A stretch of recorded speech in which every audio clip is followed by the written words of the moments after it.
Hey everybody, welcome back to my Project 13. Thanks for coming on by and checking out this vid. Appreciate your time and your support. Today we're going to be talking about the OnePlus 10 Pro and what is being said about this smartphone, not just on YouTube, because we know over at YouTube there's a gazillion reviews, but there's a gazillion reviews on the web. I've taken some screenshots, pros and cons, positives, negatives, from different tech websites, and I'm going to share that information with you. And I'll be giving you my opinions and thoughts as I'm reading this info. And down below in the comment section, I want to know what your thoughts are, what your opinions are.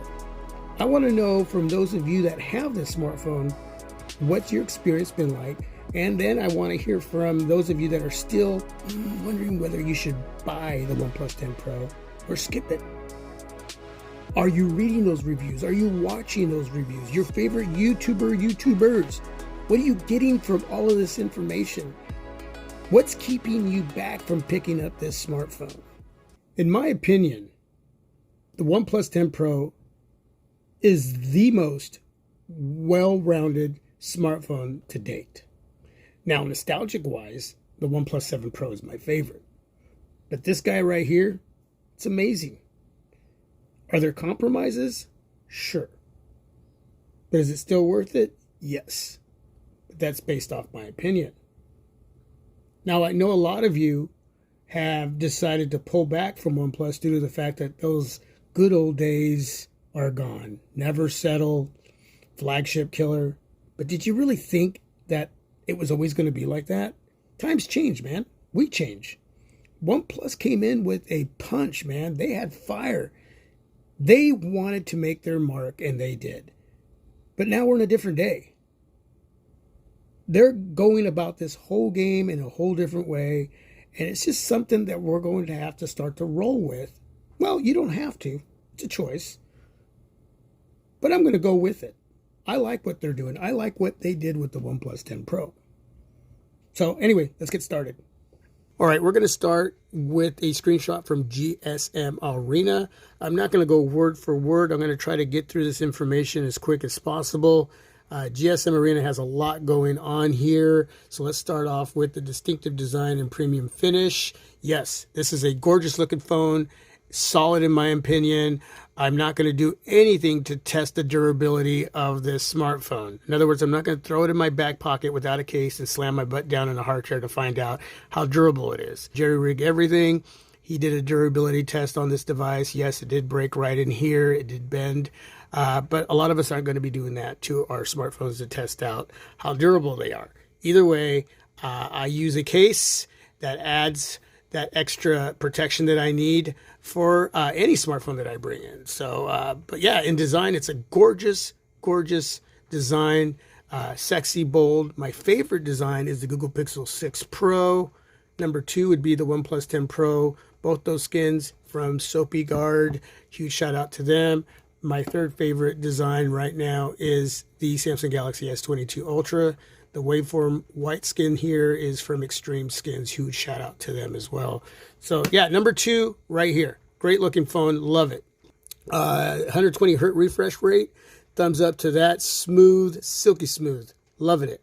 Love the performance on my OnePlus 10 Pro.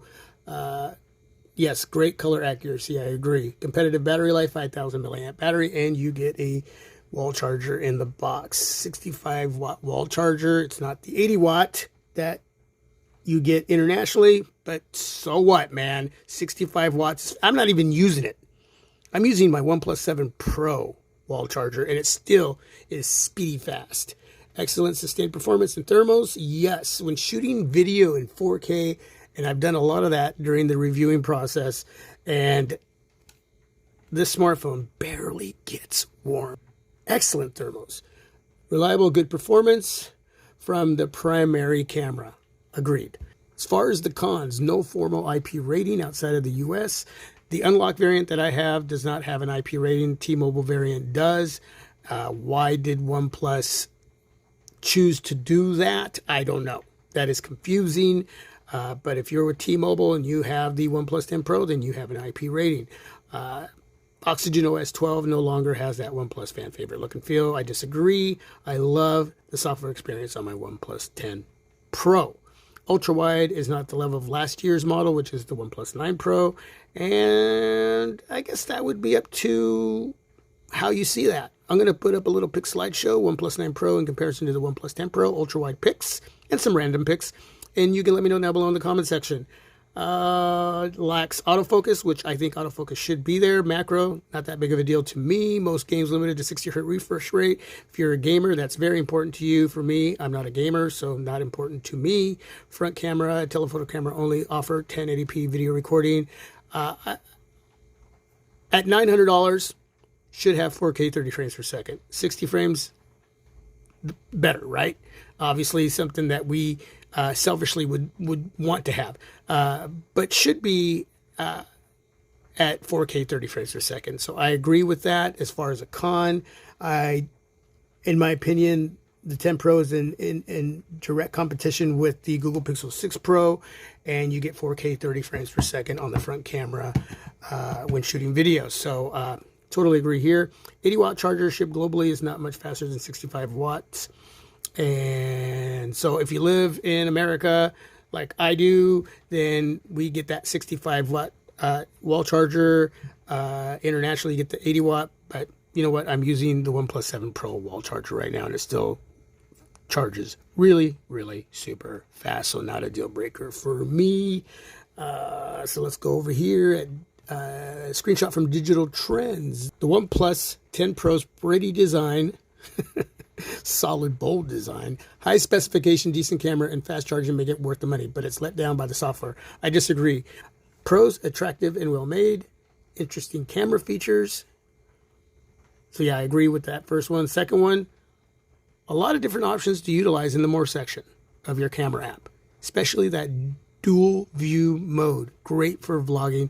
I'll throw up a little clip right now so you can see what I'm talking about.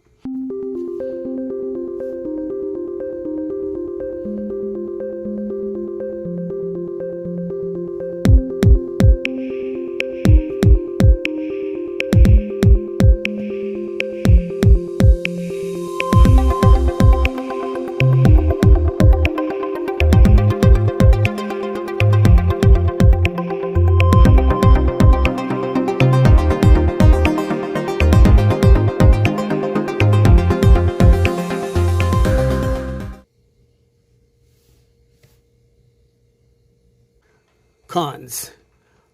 Unreliable software. Totally disagree with that. No water resistance. Yeah, that's a funny one. Why just the T-Mobile variant and not the unlocked? Should have been all of them. Tom's Guide. The Galaxy S22 Ultra has some competition for the title of best Android phone. The OnePlus 10 Pro is sleek, powerful, and long-lasting with the best cameras ever included on a OnePlus phone. Yes, I agree. Pros, excellent battery life. Yes, again, a 5,000 milliamp battery, beautiful new design, beautiful and bold. Oxygen OS 12 is nice to use. Best OnePlus cameras to date. Yes, lower price than last year, definitely. Yes, great price point. Cons, no Wave or AT&T 5G. That is important for a lot of you, and this is a head scratcher. It's kind of like that IP rating situation. Verizon gets 5G. T-Mobile gets 5G. Unlocked from OnePlus gets 5G. But why not AT&T? Why no Wave? Only 3 years of updates. That's sufficient for me. For some of you, yeah, you want more, but you're not going to get any more than that. And I'm okay with that. And you know, for me, a lot of the times, I get the software update and it just sits in the background. And sometimes it's a week or 2 weeks later, I finally download and install. But they are important, especially if there's an area that really, really needs to be fixed. But I don't sit around waiting for them. The OnePlus 10 Pro has been a very fun experience, a solid experience. And I know that fun doesn't make for a reason to buy a smartphone. It's got to do everything and then some before we get to that fun factor, right? Well, it's a phone. It works perfectly as a phone. It's got great battery life. It's got great performance and functionality. I love the software experience. It just doesn't feel heavy with the software experience, even with Oxygen OS over the top of Android 12. It's minimalistic as far as the experience. It's basically stock Android with a light skin. There's something about stock Android still today in 2022 that really does it for me, and that's why the Google Pixel 6 Pro is a top favorite of mine, because we have that pure stock Android experience. And here you have all of that and then some, but still not too much. It's not overbearing.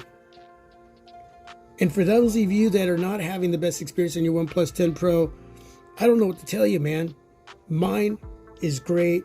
I'm digging it. Sure, I would have loved 4K 60 frames per second on the front, 4K 30 frames per second, but it's not. It's 1080p. But as long as it shoots great video, then I'm okay with that. Sure, I would have liked an IP rating, but I'm okay without it. But if you're still intrigued, at this point in the game, I'm sure you've done a lot of homework. Put all that aside now. Jump on this phone, bring it in, use it. If you love it, keep it. Remembering there's going to be some compromises. Every smartphone is going to have compromises. If you don't like it, send it back, get your money back, and get something else. And that's it. I'm done.